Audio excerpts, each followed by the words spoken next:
Vamos ler Provérbios 28, versos 13 e 14, dois versículos da palavra de Deus, por meio dos quais quero apresentar aos irmãos o tema terapia divina. Provérbios, capítulo 28, verso 13, diz-nos assim a palavra de Deus.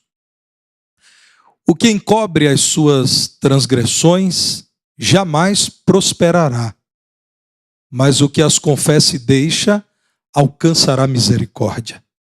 Feliz o homem constante no temor de Deus, mas o que endurece o coração cairá no mal. A terapia a ser escolhida para tratar um enfermo nem sempre é um assunto de fácil resolução.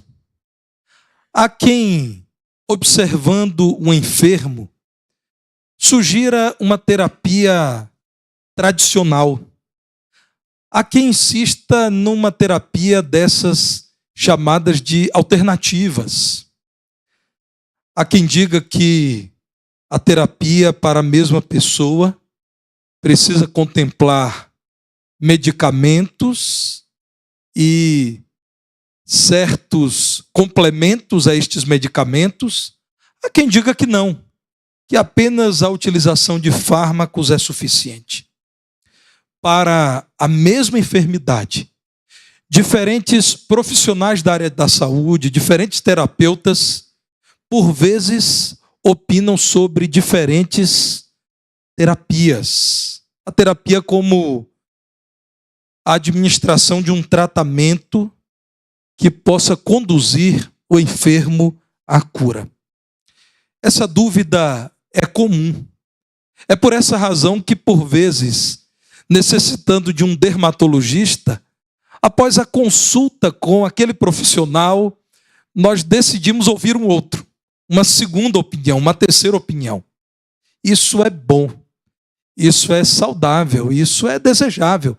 Bom seria podermos ouvir muitos profissionais que possam opinar acerca da cura para as nossas enfermidades. Mas, quando falamos da mais desoladora enfermidade que a humanidade conhece, que é o pecado, não é assim que devemos pensar quanto à terapia, quanto à cura. A humanidade, irmãos, tenta transportar para o campo espiritual aquilo que fazemos no tratamento do corpo e até no tratamento da mente. Há opiniões diferentes quanto aos cuidados com a saúde mental. Quando falamos do tratamento do espírito, o tratamento que pode conduzir à cura do pecado, existe uma terapia boa, muito bem definida por aquele que nos criou, o Deus eterno, e que sempre trará resultados excelentes conduzindo o enfermo à cura. Nós queremos, abrindo a palavra de Deus, revisitar a terapia divina para que o pecador seja curado dessa enfermidade terrível. Como eu disse, a maior enfermidade que a humanidade já pôde conhecer.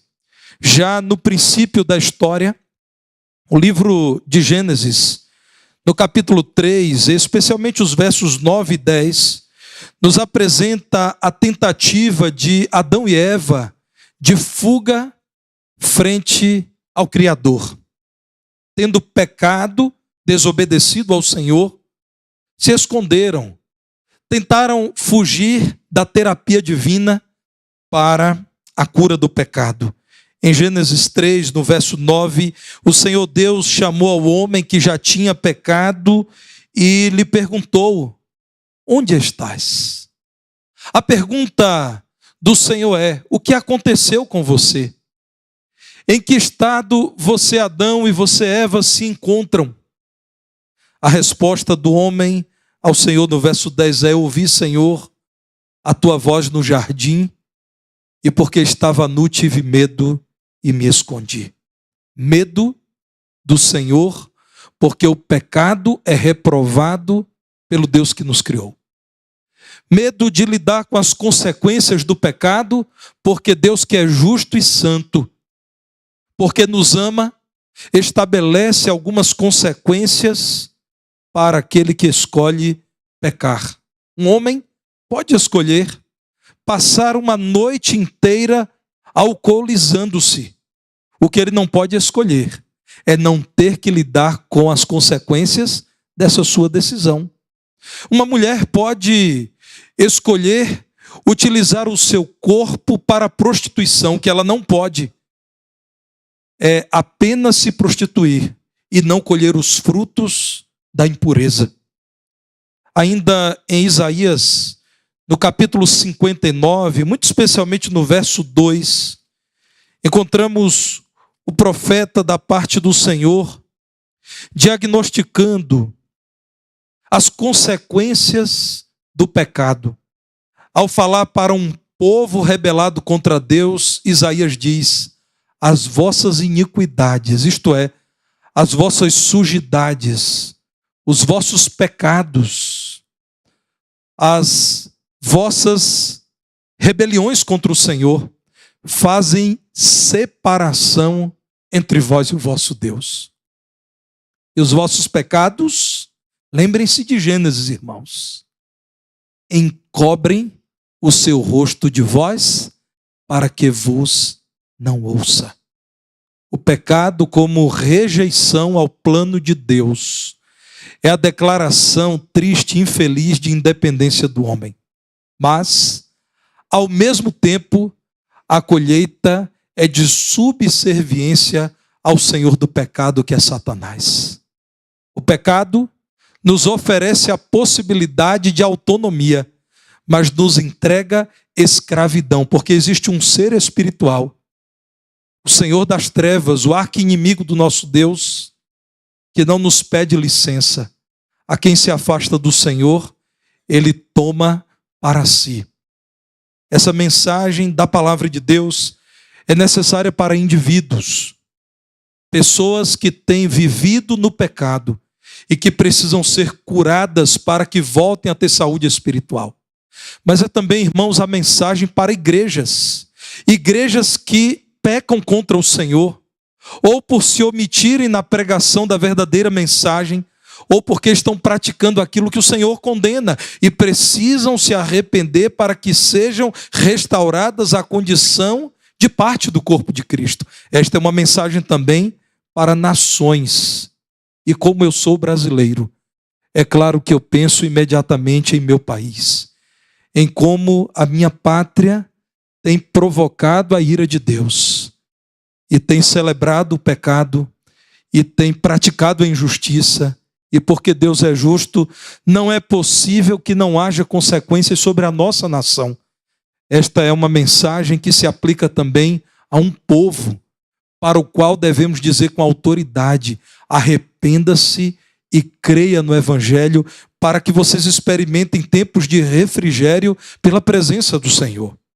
Irmãos, segundo as Escrituras, permanecer no pecado é colocar-se na condição do indivíduo condenável e que por isso não prosperará segundo a vontade de Deus.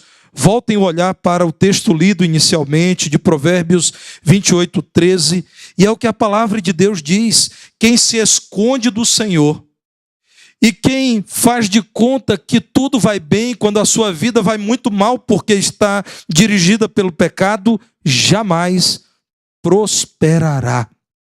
Segundo a palavra de Deus, não haverá sucesso, vida feliz, não haverá paz para quem faz de conta que o pecado não é pecado.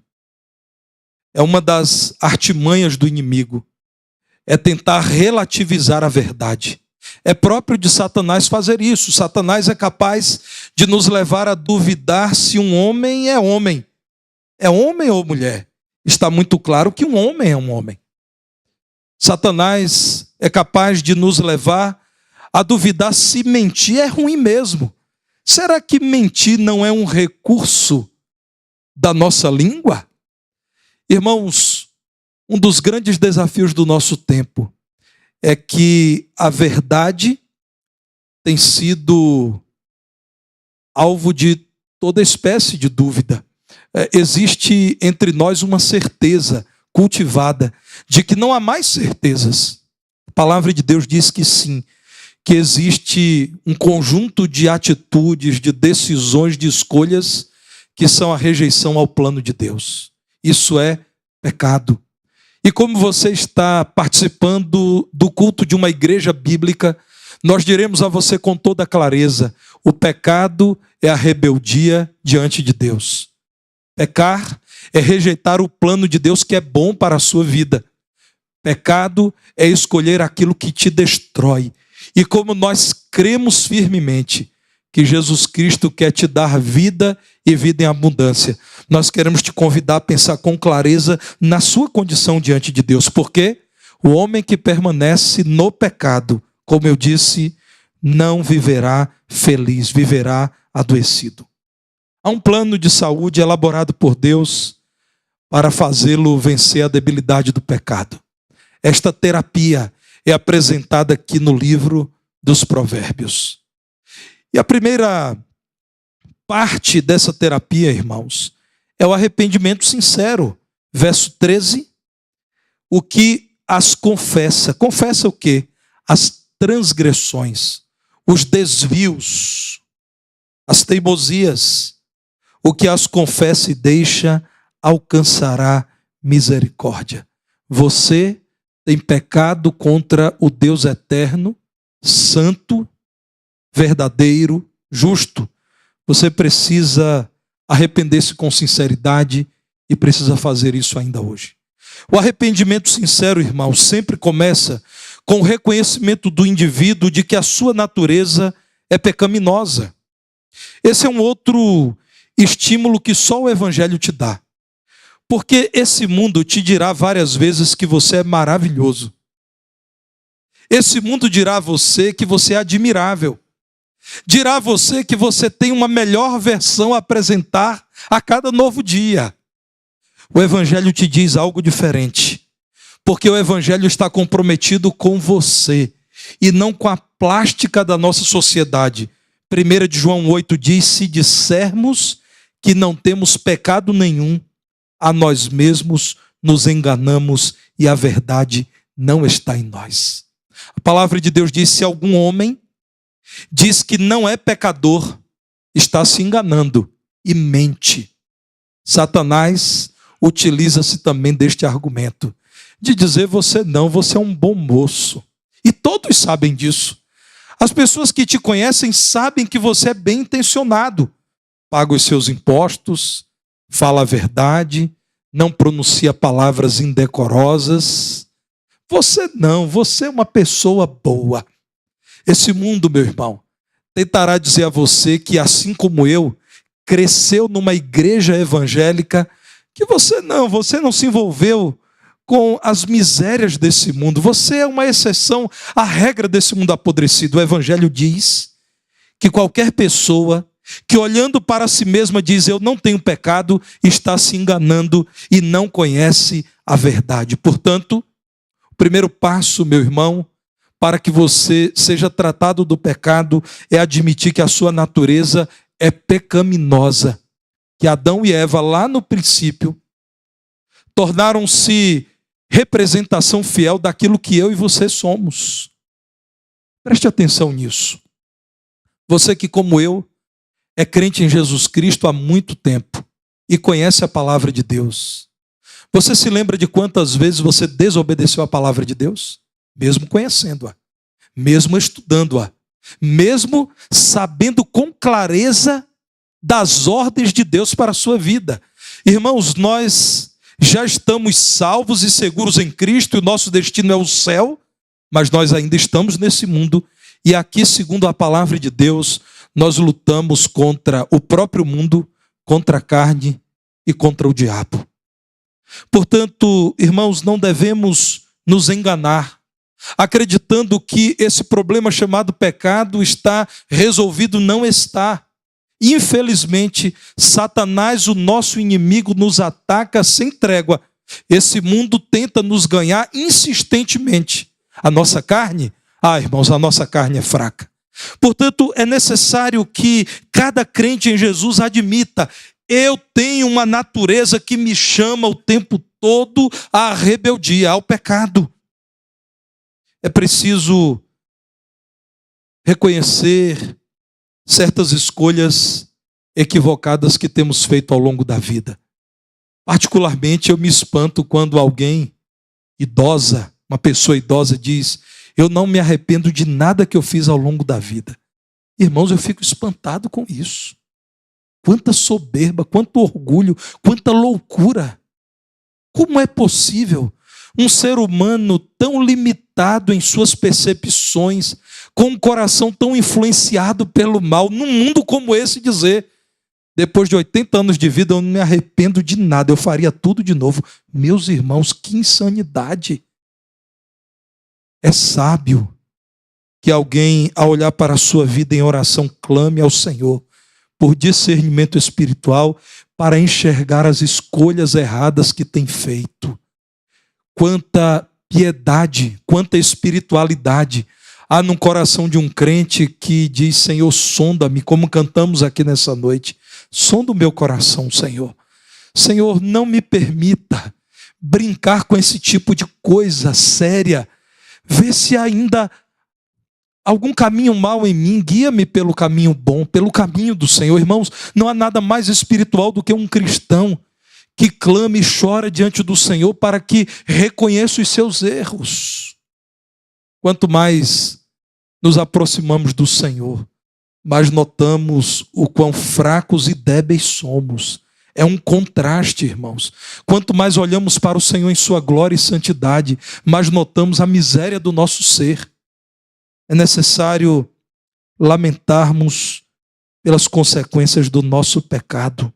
Talvez algumas pessoas que morreram por conta do fumo, morreram porque não pararam para lamentar o fumo que utilizaram por tanto tempo ao longo de sua vida. Há uma terapia divina que aqui está, e que diz que o começo da paz que toma o coração do homem perdoado por Deus é o arrependimento sincero. Estudem a história dos avivamentos, irmãos, e eu me lembro aqui de um livro publicado aqui no Brasil, escrito pelo pastor Franklin Ferreira, sobre a história dos avivamentos, e ele faz uma observação muito interessante. Em diferentes épocas e lugares, o que há de comum nos grandes avivamentos espirituais?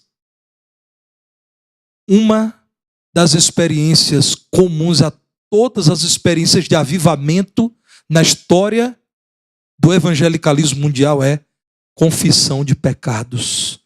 Os crentes dobrando os seus joelhos e chorando os seus pecados, arrependidos, confessando que precisam do perdão do Senhor. Irmãos, uma igreja triunfalista, que acredita que é tão poderosa que não mais precisa confessar pecados, será vencida pelo pecado, porque o pecado só é vencido quando é reconhecido e abandonado. E aqui continuamos falando dessa terapia divina para o homem pecador, que é a confissão plena. Voltem a Provérbios 28:13 e os irmãos verão isso. Quem encobre, ou quem não fala, ou quem não proclama as suas transgressões, não terá boa vida, não terá paz. Mas aquele que confessa e deixa, alcançará misericórdia. Quando eu estava estudando esse texto, eu me lembrei do Salmo 32. E eu sugiro a você que, ainda hoje, antes de dormir, leia o Salmo 32, que contempla apenas 11 versículos. 11 poderosas afirmações acerca da confissão de pecados e da restauração que vem do Senhor. Vejam o que diz o Salmo 32, verso 5. Eu fiz uma correlação entre Provérbios 28:13 e Salmo 32, 5, quando Davi diz assim: confessei-te o meu pecado e a minha iniquidade não mais ocultei. Lembrem-se de Gênesis. Senhor, diz Davi, eu escolhi não me esconder de ti. Eu admiti que eu pequei. e agora estou diante de ti para confessar plenamente o meu pecado. Disse Davi: confessarei ao Senhor as minhas transgressões. E vejam o resultado desta terapia. E tu perdoaste a iniquidade do meu pecado. É uma atitude de confiança em Deus, da pessoa que diz: eu pequei, Senhor.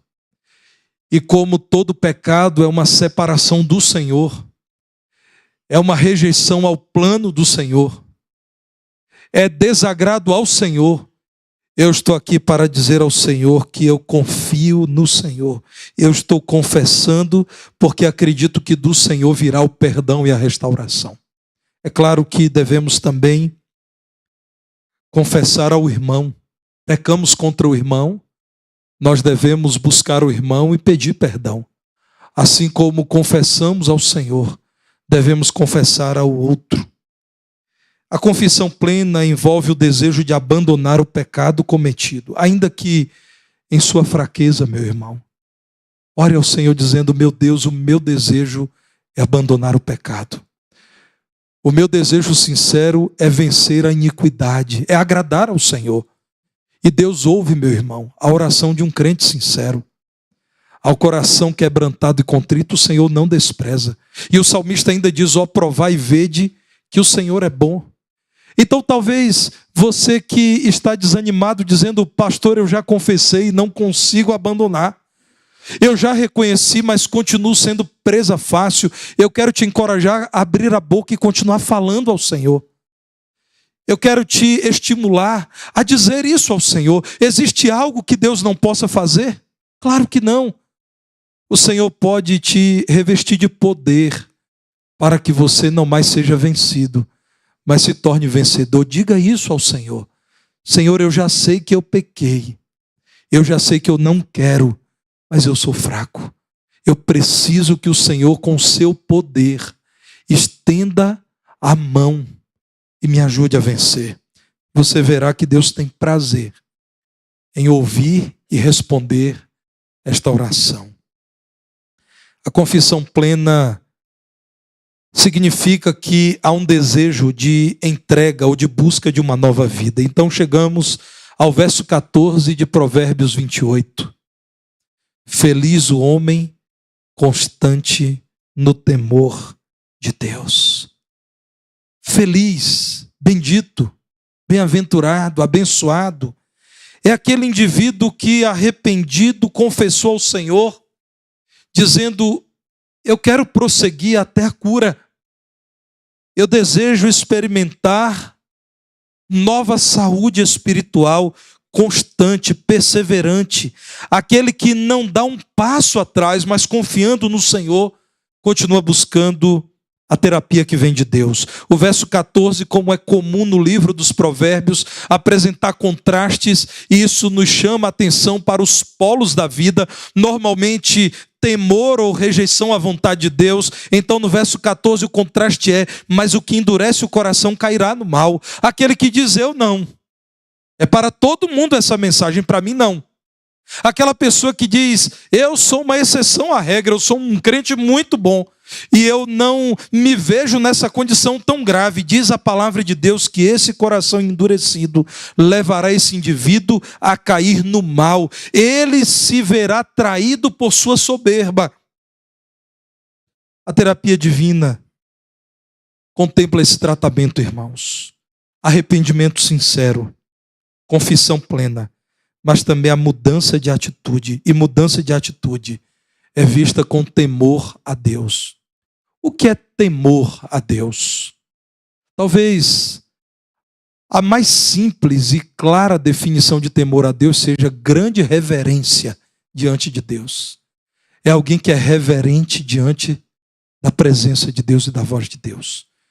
É a pessoa que não desacredita do ensino da palavra de Deus, não diminui o valor da vontade de Deus. Reverência, irmãos, é vista naquele que respeita o Senhor, naquele que dá crédito ao Senhor e à sua palavra. Temor a Deus é portar-se reverentemente diante de Deus. É alguém que reconhece o padrão para a sua vida não está em seu coração, mas na palavra de Deus. A mudança de atitude, portanto, se vê quando alguém que é arrependido e que confessou o seu pecado se aproxima do Senhor dizendo: ó Deus, eu me calo e reverentemente quero entender a tua vontade para a minha vida.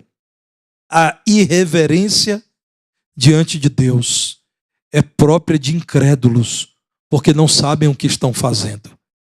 Para estes, devemos sempre orar: Pai, perdoa-lhes, eles não sabem o que estão fazendo. Sempre que os irmãos encontrarem pessoas, e isso nas redes sociais nós encontramos com facilidade, zombando do Evangelho, zombando das coisas do nosso Deus, não cedam ao ódio, à raiva, ao rancor. Tenham misericórdia, irmãos, eles não sabem o que estão fazendo. Somente o louco diz no seu coração que Deus não existe. Então a atitude genuína do cristão não é de raiva, mas é de compaixão. Não é de ódio, mas é de tristeza profunda. É próprio do homem louco, insano, que não conhece o Senhor, agir de modo irreverente, brincar com as coisas espirituais. E tem se tornado relativamente comum, muito especialmente em épocas de carnaval, brincadeiras com a pessoa de Jesus e com o nome de Jesus.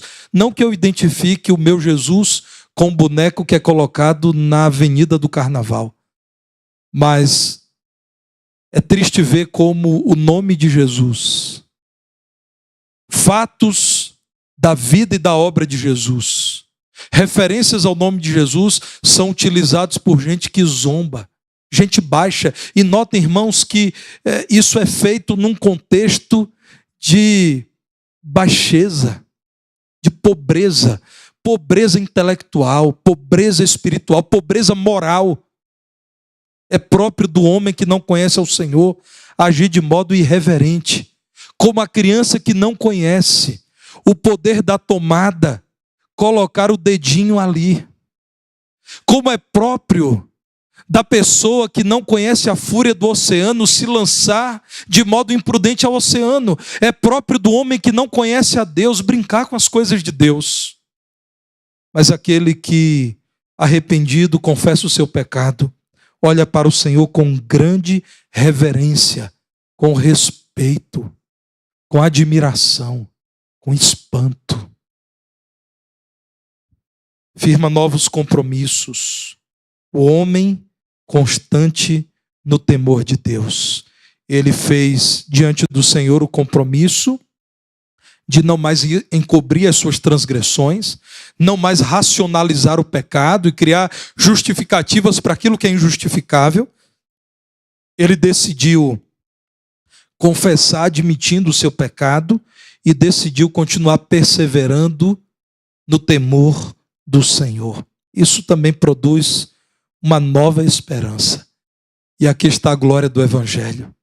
Quando parece que o Evangelho está nos reduzindo a nada, e faz isso mesmo, porque Deus cria a partir do nada o mundo foi criado pela ordem de Deus. É quando o homem se reduz a nada que o Senhor cria grande coisa. É quando parece que nós não somos mais nada porque estamos humilhados na condição de réus, é que então encontramos nova esperança, porque aquele que confessa o seu pecado é perdoado. Aquele que busca o Senhor é por ele achado. Certa vez, um cristão foi questionado sobre a condição de um mendigo e disse: olha, o seu Deus é capaz de mudar a roupa suja, velha, rasgada daquele mendigo agora? E aquele cristão disse: o meu Cristo pode mudar o mendigo que está dentro daquela roupa, o que é muito mais difícil de fazer. A terapia divina, irmãos, glorifica a Deus, porque quando parece que nós estamos reduzidos a nada, é que tudo começa a surgir com graça, é novidade de vida. É quando o homem que, humilhado diante de Deus, arrependido, confessou o seu pecado, é aceito e perdoado, que ele passa a entender o que é a paz que vem de Deus, de um coração que agora não tem mais dívida diante de Deus. É quando esse indivíduo começa a olhar para a vida e perceber que ele tem liberdade em Cristo Jesus, porque agora o Espírito que o santifica o concede poder para que ele viva afastado daquele opressor chamado Satanás e os seus auxiliares, que são os demônios.